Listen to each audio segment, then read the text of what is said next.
தமிழகத்திலே நடைபெற்றுக் கொண்டிருக்கிற ஒரு குடும்ப ஆதிக்க வாரிசு அரசியலில் 525 வாக்குறுதிகளை நிறைவேற்றுவதோடு மட்டுமல்லாமல் கூடுதல் போனஸாக மின்சார கட்டண உயர்வு, சொத்து வரி உயர்வு, குப்பை வரி உயர்வு, சாக்கடை வரி உயர்வு, பால்விலை உயர்வு, பத்திரப்பதிவு உயர்வு என்று ஒரு கொடுமையான அரசு கொடுங்கோல் ஆட்சி நடத்துகிற ஸ்டாலின் அரசில தாம்பரம் மாநகராட்சியில சென்னையை விட எந்த அடிப்படை கட்டமைப்பு வசதிகளும் செய்து கொடுக்காமல் அவசர கோலத்தில் அள்ளித்தளித்த வகையில 5 பேரூராட்சிகளையும் மாநகராட்சிகளையும் இன்றைக்கு நகராட்சிகளையும் இணைத்து புதிய மாநகராட்சியாக தாம்பரம் மாநகராட்சி உருவாக்குவதாக அறிவித்தார்கள். ஆனால் நகராட்சியாக இருந்தபோது கிடைத்த, பேரூராட்சியாக இருந்தபோது கூட கிடைத்த அந்த வசதிகள் கூட கிடைக்கவில்லை என்பதை இந்த மாவட்ட கழகத்துடைய செயலாளர், முன்னாள் நாடாளுமன்ற உறுப்பினர் மரியாதைக்குரிய அருமையன் ராஜேந்திரன் அவர்களும், சிட்லப்பாக்கம் ராஜேந்திரன் அவர்களும், முன்னாள் அமைச்சர் சின்னியா அவர்களும், முன்னாள் சட்டமன்ற உறுப்பினர்கள் அன்பு சகோதரர்களும் புரட்சி தமிழ் ஐயா எடப்பாடியுடைய கவனத்துக்கு எடுத்து சென்று வருங்கால முதலமைச்சர் எடப்பாடியுடைய ஆணைக்கிடங்க இந்த மாபெரும் கண்டன ஆர்ப்பாட்டம் நடைபெற்றிருக்கிறது. எழுச்சியோடு மக்கள் இதில் கொட்டுகிற மழையிலும் இதில் பங்கேற்று இந்த கொடுங்கோல் ஆட்சிக்கு தங்களுடைய கண்டனத்தை தெரிவித்திருக்கிறார்கள். ஆகவே இந்த விடியா வாரிசு அரசியல் முற்றுப்புள்ளி முடிவுரை எழுதுகிற வகையிலே தான் இந்த கண்டன ஆர்ப்பாட்டம் நடைபெற்றிருக்கிறது. அதான் இப்போ ஒவ்வொரு மண்டல மாநாட்டிலையும் அந்த இளைஞர்கள் பங்கேற்கிற இளைஞர்களை பற்றி கவலைப்படாமல், அவர்களுக்கு ஒரு நல்ல வழிகாட்டுதலை கொடுக்காமல், அவர் அண்ணா திராவிட முன்னேற்ற கழகத்தை பற்றியும், அண்ணா திராவிட முன்னேற்ற கழகத்துடைய நிரந்தர பொதுச் செயலாளர் புரட்சி தமிழ் ஐயா எடப்பாடியாரை பற்றியும் அவர் இன்றைக்கு தரம் தாழ்ந்து தன்னுடைய அரசியல் அனுபவத்தை வரம்பு மீறி அவர் விமர்சனம் செய்கிறார். திருவண்ணாமலையிலே அவர் சொல்லியிருக்கிறார், இன்ஜின் இல்லாத கார் என்றும் அதை பாஜக என்கிற லாரி இழுத்து செல்கிறது என்று அவருக்கு தெரிந்த அந்த பட்டறிவிலே மடத்தனமான விமர்சனங்களை எல்லாம் முன்வைத்திருக்கிறார்கள். ஆகவே இன்றைக்கு சுவாசம் இல்லாத திமுகவுக்கு செயற்கை சுவாசம் கொடுப்பதற்காகத்தான் இந்த மண்டல மாநாட்டை ஸ்டாலின் திமுக கட்சியினுடைய தலைவர் நடத்துகிறார்கள். அதை அவர் முதலில் புரிந்து கொண்டு, அண்ணா திராவிட முன்னேற்ற கழகம் என்பது அவங்க தாத்தா கருணாநிதி அவர்களையே 13 ஆண்டுகள் வனவாசம் அனுப்பியது. புரட்சி தலைவர் இதய தீபம் அம்மா அவர்கள் வனவாசம் அனுப்பினார்கள். இப்போது புரட்சி தமிழ் ஐயா எடப்பாடியாரும் 2026 திமுகவுக்கு வனவாசத்தை இந்த தாய் தமிழ்நாட்டு மக்களின் ஆதரவோடு, இருபெரும் தெய்வங்களின் ஆசியோடு, கழக தொண்டர்களின் உழைப்போடு திமுகவுக்கு பரிசாக வனவாசத்தை வழங்க இருக்கின்றார்கள். ஆகவே இந்த உதறல் நடுக்கத்திலே தான் இன்றைக்கு அவர் பேஸ் மட்டும் வீக்கு, இந்த ஸ்ட்ரெச்சர் ஸ்ட்ராங்குன்ற மாதிரி அவர் பேஸ் மட்டும் வீக் ஆயிடுச்சு. அதனாலதான் இப்படி உளறல் விமர்சனங்களை முன்வைக்கின்றார்கள். ஆகவே முதலிலே உதயநிதி ஸ்டாலின் அவர்களை வரலாறை படித்துக் கொண்டு, உங்கள் கட்சிக்கு சுவாசம் இல்லாமல் இன்றைக்கு மயங்கி போய் மடியிழந்து கிடக்கிறது, அதற்கு நீங்கள் செயற்கை சுவாசத்தை கொடுப்பதற்காக இந்த மண்டல மாநாட்டை நடத்துகிறீர்கள், எங்களுக்கு வருத்தம் இல்லை. ஆனால் அண்ணா திராவிட முன்னேற்ற கழகம் என்பது 54 ஆண்டுகள் இன்றைக்கு வெற்றி வரலாறு படைத்து 32 ஆண்டு ஆட்சி செலுத்தி சத்துணவு திட்டத்திலிருந்து குடிமராமத்து திட்டம் வரை இந்த மக்களுக்கான இயக்கம், இந்த மக்களால் எந்த காலத்திலும் கைவிடப்படாத, மக்கள் ஆதரிக்கின்ற ஏழை எளிய சாமானிய மக்களுக்கான இயக்கம். அவை இன்னும் அண்ணா திராவிட முன்னேற்ற கழகம் இன்னும் 100 ஆண்டுகளுக்கு திமுகவுக்கு சிம்ம சொப்பனமாக இருக்கும். சட்டத்துறை அமைச்சர் ரகுபதி அவர்கள் இப்ப அதிமுக சார்பில் வாங்குற விருப்பு வேட்புமனு வந்து ஆட்கள் அதிமுக இருக்கிறாங்களா என்று பரிசோதிக்கிறதாகவே அந்த வேட்புமனு வாங்கப்பட்டதாக சொல்றாரு. அவரு தாய்ப்பால் அதிமுக குடிச்சுதான் அவர் வளர்ந்தாரு. இப்ப வளர்ந்த பிள்ளை வளர்த்த கடை மார்புல பாயிற மாதிரி அது பாயுது. அண்ணா திராவிட முன்னேற்ற கழகத்தில இருந்து அவர் வெளியே சென்று விட்டார். இனி அவருடைய வாழ்வாதாரம் தான் அவருக்கு முக்கியமே தவிர அவருக்கு அண்ணா திராவிட முன்னேற்ற கழகத்தை பற்றி கவலைப்பட வேண்டிய அவசியம் இல்லை. ஆகவே அண்ணா திராவிட முன்னேற்ற கழகம் ரகுபதி பார்த்து சந்தோஷப்படுகின்ற வகையில ஆட்சி அமைக்கும். எடப்பாடி முதலமைச்சராக வருவார். அப்போது அவரிடத்திலே நீங்க இந்த கேள்வி கேள்வி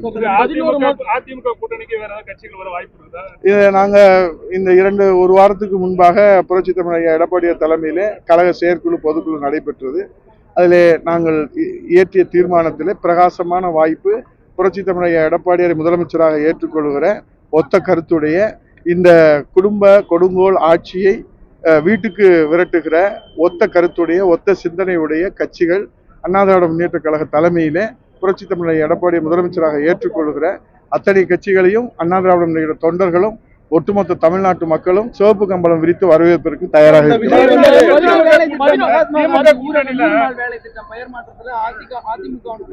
இப்ப 100 நாள் வேலை வாய்ப்பு திட்டத்துல இவங்க உரிய கணக்கு கொடுக்காம, அதுக்கு சம்பளமே கொடுக்காம இருந்தது.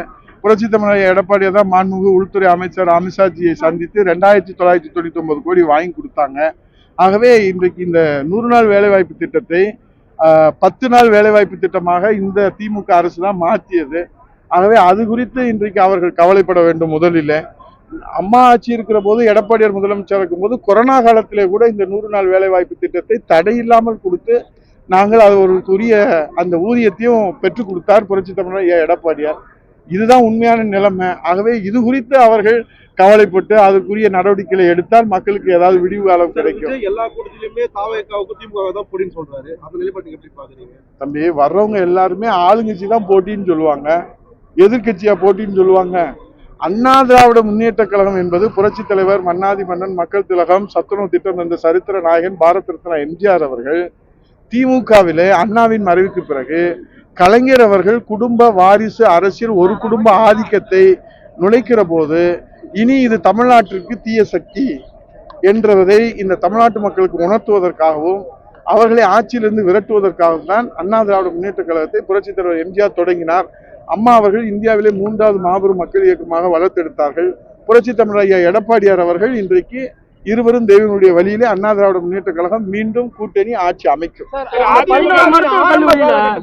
அதிமுக ஆரம்ப காலகட்டத்திலிருந்து அதிமுகவுக்காக கூட்டம் போட்டு மேடை நடத்தி எங்க கட்சியை வளர்த்த செங்கோட்டையன் முதல் முறையா நாளை மறுநாள் விஜய கூட்டம் போட்டு அவர் தலைமையில பொதுக்கூட்டம்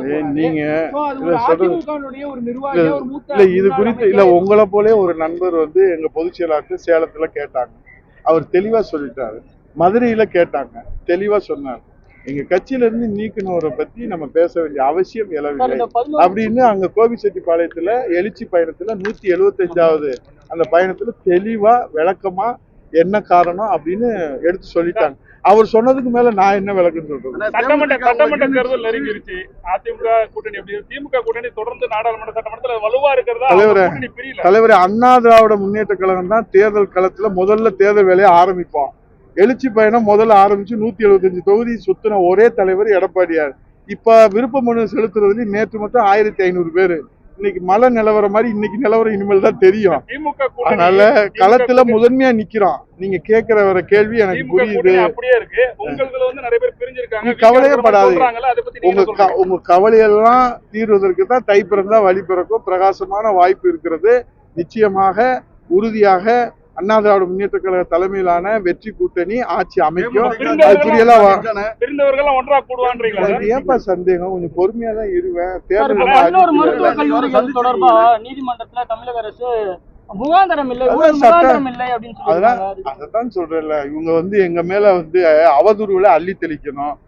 அவங்களுக்கு எந்த விதமான ஆதாரம் கிடைக்கல. 11 மருத்துவக் கல்லூரி மக்களிடத்துல மிகப்பெரிய வரவேற்பு பெற்றுச்சு.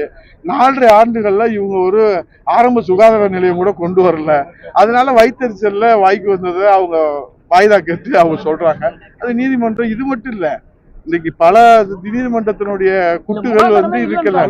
அதைத்தான் சொல்றேன். இது மட்டும் இல்ல, எல்லா விதைகளுமே வந்து இப்ப நீங்க திருப்பரங்குன்றம், நான் மதுரையிலிருந்து வரனால கேட்பீங்க பார்த்தேன். முதல்ல வந்து அது வந்து தீபத்தூணுன்னு மக்கள் சொல்றாங்க. அந்த ஊர் மக்கள் சொல்றாங்க. நீதியரசர் நேர்ல போய் ஆய்வு செய்து சொல்றாங்க. இவங்க என்ன சொன்னாங்க? முதல்ல அது சர்வே கல்லுன்னாங்க. நேத்து என்ன சொல்றாங்க? அது சமணர் கல்லுன்றாங்க. அடுத்து சலவை கல்லுன்னு சொல்லுவாங்க. கேளுங்க, சலவை கல்லுன்னு சொல்லுவாங்க. நாங்க என்ன சொல்றோம்னா, நீதித்துறையை அச்சுறுத்தக்கூடாது. கடைசி புகலிடம் நம்ம நாட்டு மக்களுக்கு கடைசி நம்பிக்கை நீதி அரசர்கள், நீதிமன்றம். அதான் இந்திய அரசியலமைப்பு சட்டத்துல அதுக்கு கொடுத்திருக்கக்கூடிய உரிமை. அதை நீங்க அச்சுறுத்த வகையில எங்களுக்கு எம்பி இருக்காங்க, நாடாளுமன்றத்துல போய் நாங்க வந்து பதவி நீக்கம் செய்வோம்னு நீங்க ஆணவத்தின் உச்சியில இருந்தீங்கன்னா, இதுவரை ஒரு முன்னுதாரணம் எதுவுமே இல்லை. எனக்கு சாதகமான தீர்ப்பு வந்தா அது வந்து வழங்கப்பட்ட தீர்ப்பு, எனக்கு பிடிக்காத தீர்ப்பு வந்தா அது வாங்கப்பட்ட தீர்ப்புன்னு நீதித்துறை அச்சுறுத்துவது இது ஜனநாயகத்திற்கு விரோதமானது, ஜனநாயகத்துக்கு முரணானது. நன்றி, வணக்கம். ஐயோ, போச்சு. நீ நம்ம அதான் சொல்றேன்ல, இப்படியே விட்டோம்னு வச்சுக்கோங்களேன். அவர் வந்து நீதி கட்சியில இருந்து ஆரம்பிச்சு இப்பதான் தந்தை பெரியாரு, பேரறிஞர்னா கலைஞரை சொல்லியிருக்கிறாங்க. இன்னும் கொஞ்ச நாள் பொறுத்துருங்க, இன்னும் நிறைய சொல்லுவாங்க. ஆனா தமிழ்நாட்டு மக்கள் என்ன தெரியுமா சொல்றாங்க? இடியம்னு சொல்றாங்க, முசோலினின்னு சொல்றாங்க, ஹிட்லர்னு சொல்றாங்க. அது போய் அவர்கிட்ட கேளுங்க. ஆனா நீங்க மேடையில பேசும்போதும் தை பிறந்தால் வழி பிறகுன்னு சொன்னீங்க. இப்போ அதான் எப்பயும் சொல்லிருக்கீங்க. சொல்றேன் தலைவரே. பிரிந்தவர்கள் ஒன்று சேர வாய்ப்பு இருக்கு. உங்களிடம் அதிமுக ல இருந்து பிரிந்தவர்கள் ஒன்று சேர நீங்க எந்த கவலையோட கேட்கிறீங்களோ அந்த கவலையெல்லாம் தை பிறந்தா வழி பிறக்கும் போங்க.